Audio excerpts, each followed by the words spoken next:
Hello හැමෝටම කොහොමද? වැඩි වෙලාවක් ගන්න නැතුව අපි ටක් ගාලා කතා කරමු. ඇයි අපිට කේන්ති යන්නේ? සහ අද කාලේ අපිට ගොඩක් කේන්ති යනවා. ගොඩක් කේන්ති යන මිනිස්සු අපිට හම්බ වෙනවා. ඒවත් එක්ක කොහොමද අපි ගැටෙන්නේ? සහ ඒවට මුහුණ දෙන්නේ කොහොමද කියලා තමයි අපි ඉගෙන ගන්න යන්නේ. මුලින්ම මම ඔයගොල්ලන්ට කියන්නම් මම මේ කාරණාව ගැන කතා කරන්න මුල්ම හේතුව තමයි මම මගේ අත්දැකීමත් එක්ක මම මිනිස්සෙක් විදියට ගත්තොත් මට ඉස්සර ඉඳලම ගොඩාක් කේන්ති යන කෙනෙක්. චූටි කාලේ ධම්ම මට කේන්ති යනවා. හැබැයි එහෙමයි කියලා මම ඒ කේන්තිය සදාකාලිකවම තියෙන්නේ නැහැ. මොකද සමහර තැන්වලදී මට කේන්ති ගියාම ඔහේ වචන කියනවා. වචන විසික් කරනවා. එතකොට ඒ වෙලාවටම කියන්නේ ටික වෙලාවක් ගියට පස්සේ මට නිකම්ම වැටහෙන්න ගන්නවා ඇයි මම මේ වගේ දෙයක් කිව්වේ? ඒ වගේ දෙයක් කියන එක හරිද? ඒ කියන්නේ පසුතැවෙන්න ගන්නවා. එතකොට ඔයාටම ඔයා ප්‍රශ්න කරන්න උත්සාහ කරනවා. ඊට පස්සේ ඔයා ප්‍රශ්න කරගන්න හදනවා. මොකද්ද මේ උනේ? මම ගිහිල්ලා එයාට සෝරි කියන්න ඕනද? සෝරි කිව්වොත් ඒක මගේ තියෙන තත්ත්වය තව අඩු වෙනවද කියන එක තමයි ඔළුවට එන්නේ. මෙහෙමයි. සමහර වචන තියෙනවා ඒවා කිව්වට පස්සේ ආයෙ නැවත අපසර ගන්න බෑ. ඒක sure and short. සමහර ඒවා තියෙනවා ඒ කෙනෙකුට වැරද්දක් පෙන්වන්නට බයිනවා. ඒ වුණාට එයා තරහ යනවා ඒකට බැන්නයි කියලා. හැබැයි වැරද්ද හදාගන්න පුළුවන්. ඒ කියන්නේ ඒවා කතා බහ කරලා ඒවා විසඳ ගන්න පුළුවන් කේන්ති තියෙනවා. හැබැයි සමහර කේන්ති තියෙනවා ඒවට අපි හිතන්නේ ජීවිතේටවත් කිසිම ආත්මයකටවත් අපිට ඒවට සමාව දෙන්න පුළුවන් වෙයි කියලා.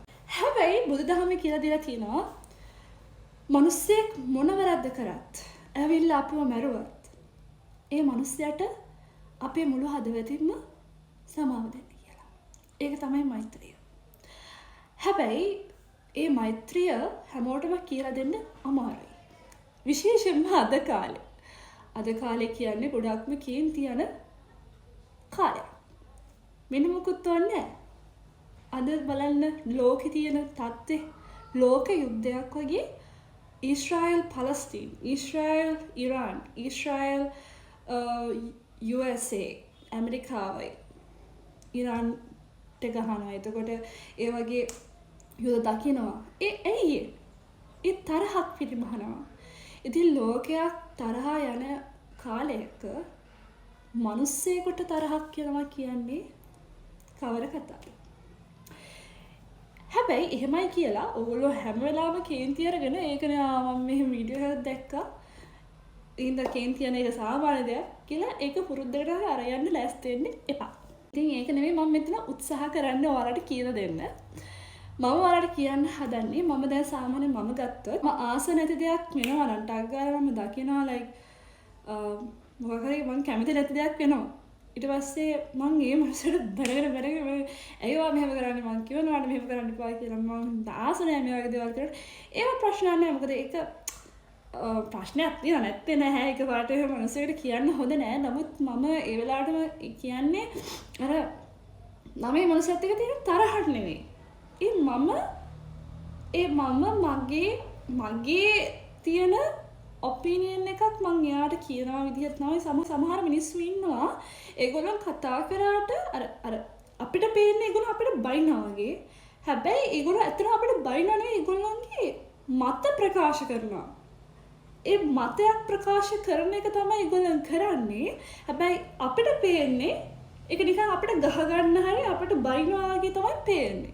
හැබැයි ඇත්තටම ඒව තේරුම් ගන්න හරි අමාරුයි. මොකද දැන් මම උනත් මට කේන්ති ගියාට පස්සේ මට හිතෙනවා මම මෙහෙම කිව්වද හරිද? ඒක වැරදි නේද කියලා මට එකපාරටම වැටහෙනවා. මම ඊට පස්සේ වැඩි හිටියේ එක්ක හෝ එහෙම නැත්නම් මගේ අම්මාගෙන් හරි මගේ වැඩි හිටිය යාළුවන්ගේ හරි ඒගොල්ලෝගෙන් අහනවා මම මේ කර දේ හරිද වැරදිද කියලා. ඒක හදාගන්න පුළුවන්ද බැරිද කියලාත් අහනවා. ඉතින් හදන්න පුළුවන් ඒවනම් මම කතා බහ කරලා හරි මම කෝල් කරලා හරි හම්බෙලා හරි ඒගොල්ලන්ට අපොලොජයිස් කරනවා. හම්බෙලා හරි මම සමාව ඉල්ලනවා. එහෙම නැත්තම් ඉතින් ඇතැල්ලා දාලා ඉන්නවා ඒ වැරදි කරන්නේ නැහැ කියලා. ඉතින් කේන්ති අඩු කරගන්න පුළුවන් එකම ක්‍රමය මෙහෙමයි. තමන් දැන් මම ඇත්තටම මම ගොඩාක් ඒ දේ අඩු කරගත්තා. ඉස්සරට වඩා මම ගොඩක් දැන් තමන්ගේ ආගමක් තියෙනවා නම් ඒ ආගම පස්සෙන් යන්න. ඔය විශේෂයෙන්ම කේන්ති ගන්න කෙනෙක් නම් සමහර අය ඉතින් ගොඩක් අර කොච්චර ආගම පස්සෙන් ගියත් අර කේන්ති කියන එක තියෙනවා. ඒක හරි අමාරුයි අඩු කරගන්න. හැබැයි යම්කිසි දෙයක් අර අපි කරන්න ගත්තම ටික කාලයක් ගියාට පස්සේ අපිට තේරෙනවා යම් දෙයක් අපේදී අඩු වෙලා තියෙනවා කියලා. ඉතින් මම ඒක අත්දකලා තියෙන නිසා තමයි මම ඔයාලට කියන්නේ. මම සාමාන්‍ය ගොඩාක් හිතාගෙන මම ගොඩාක් කේන්ති ගිය කෙනෙක්. ඉතින් ඊට පස්සේ මම ටික ටික මම අඩු කරගත්තා. ඉතින් දැන් මම මේ මොහොතේ වුණත් දැන් මම මේ වීඩියෝ කරන ගමන් හරිද? දැන් මේ මොහොතේ වුණත් ළමයි වගේ කුඩු සෙල්ලම් කරනවා, කෑ ගහනවා. ඉතින් මට ඒව නවත්තන්න බෑ. මට කේන්ති යනවා තමයි කියන්නේ. කේන්ති යනවා. ඉතින් ඒගොල්ලෝනේ කෑ ගහලා කියන්න බෑ. අනේ මේ මම වීඩියෝ එකක් කරනවා ඔයගොල්ලෝ සද්ද නැතුව ඉන්න කියලා නෑ. එහෙම නෑ. දැන් මම දන්නවා ඒගොල්ලෝ ළමයි. ඒගොල්ලන්ට බැන්නට වැඩක් නෑ. එතකොට ඒගොල්ලෝ මායික තරහ වෙනවා. එතකොට එතනින් වෙන්නේ එහාට තරහ වෙන එකක්. ඒක පස්සේ ෂේප් කරගන්න පුළුවන් කියන එක වෙනම කතාවක්. හැබැයි ඒක මොකටද? දැන් ඔයගොල්ලන්ට මං කියන දේ ඔයගොල්ලන්ට ඇහෙනවා නම් ඔයගොල්ලන්ට මේ වීඩියෝ එකේ තියෙන ප්‍රතිඵලය මොකක්ද කියන එක ඔයගොල්ලන්ට දැනගන්න උවමනාවක් තියෙනවා නම් ඒ බෑග්ග්‍රවුන්ඩ් සද්දේවත් ඔයගොල්ලන්ට අදාළ වෙන්නේ නැහැ. ඉතින් ඒ නිසා මම හිතනවා ඔයගොල්ලන්ට තේරුම් ගන්න ශක්තිය තව වැඩි වෙන්න කියලා මම ප්‍රාර්ථනා කරනවා. තව දෙයක් තේරුම් ගන්න ඕන තමයි දැන් අපි හිතමු අපි ගොඩාක් නිවිච්ච කට්ටිය කියලා.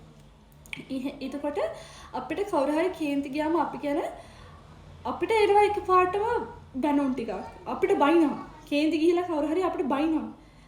අපි ඉස්සෙල්ලා මේ කෙනාගෙන් දකින්න ඕනේ ඒ කෙනා මොන වගේ කෙනෙක්ද කියලා. එකපාරටම හරි බැන්නට පස්සේ මොකක් හරි කේන්ති ගියාම අපි එකපාරටම බයිනවා තමයි. ඒකට අපි පොඩ්ඩක් හරි බයින දැන් බැලගෙන යනවා මොකක් හරි දෙයකටනේ මොකක් හරි වැරද්දකට තමයි ඒගොල්ලෝ බයින්නේ. එතකොට අපි ඒගොල්ලෝ එයා දිහා බලලා හිතන්න ඕනේ හරි එයාට කේන්තියක් ගිහිලා තමයි ඉන්නේ. දැන් ඊට පස්සේ දැන් මම නිශ්ශබ්දව ඉන්නවනේ. ඊට පස්සේ එයා දවසක් දෙකක් ගියාට පස්සේ යාට නිකම්ම තේරෙනවා ඇයි මම මෙහෙම බැන්නේ. සමහරට එයා ඒ බැන්නට එයා හැම වෙලාවෙම බයින කෙනෙක් නෙවෙයි වෙන්න පුළුවන්. ඒ කියන්නේ කේන්ති යන කෙනෙක් වෙන්න පුළුවන්. හැබැයි ඉක්මනට නිවෙන කෙනෙක් වෙන්නත් පුළුවන්.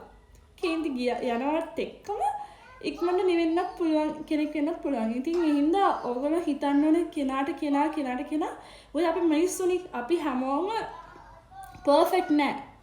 කවුරුත් සම්පූර්ණ නෑ මේ ජීවිතේ. ඒ හින්දා තමන්ගෙත් අඩුපාඩු දැකගෙන අනුන්ගෙත් අඩුපාඩු දැකගෙන ඒ බැලන්ස් එකේ කොහොම හරි ජීවිතේ කරගෙන යන්න කියලා තමයි මම ඔයගලන්ට කියන්න උත්සාහ කරන්නේ. ඉතින් යම් කිසි දෙයක් තියෙනවා ඔයගලන්ට කතා කරන්න කැමති නම් අනිවාර්යෙන් කමෙන්ට් සෙක්ෂන් එකේ හරි මැසේජ් එකක් දාන්න. මගේ සෝෂල් මීඩියා වලටත් ඔයාලා මැසේජ් එකක් දාන්න. ඔයාලගේ සහයෝගය මට ගොඩක්ම වටිනවා සහ මම ඒව දකිනවා. බොහොම ස්තුතියි. ඔයාලා හන්ද තමයි මම මේ දේ කරගෙන යන්නේ. ඉතින් මම ඔයාලට ප්‍රාර්ථනා කරනවා සුබ ජීවිතයක් කියලා.